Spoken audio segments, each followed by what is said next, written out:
Assalamu alaikum, урматтуу биздин көрүүчүлөр. Манакей сиздер көрүп турган Chevrolet Cruze ушул сатылып жатат. Манакей эгерде алуучулар болсо, сырткы келбетин караңыздар, канчалык тазалыгыны, кандай көрүнүп жатканын азыр сиздерге мына ичине да тартып көргөзөйлү.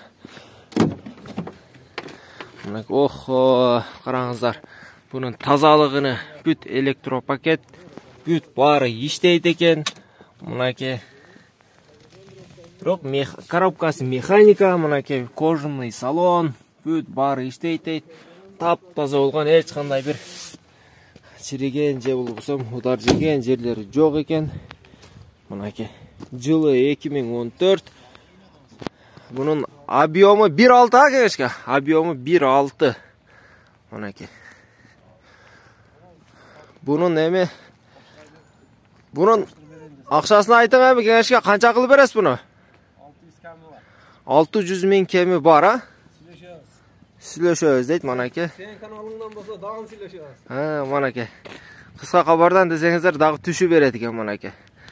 Азыр арка жактарына бир тартып көргөзөйлү. Манакей. Караңыздар. Азыр арка алды. Бүт мотор жактарына манакей тартып көргөзөйлү. Аркасы өтө кеңир экен, манакей. Дыйкандын машинасы.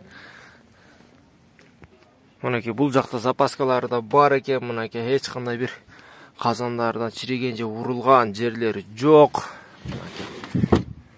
Азыр манакей эми алдына тартайлы. Лонжерондору манакей. Караңыздар. Дыйкандын машинасы өтө таза экен бирок. Манакей, эгерде алуучулар болсо, экрандагы номерлерге звонок кылып, кеңири толугураак маалымат алсаңыздар болот.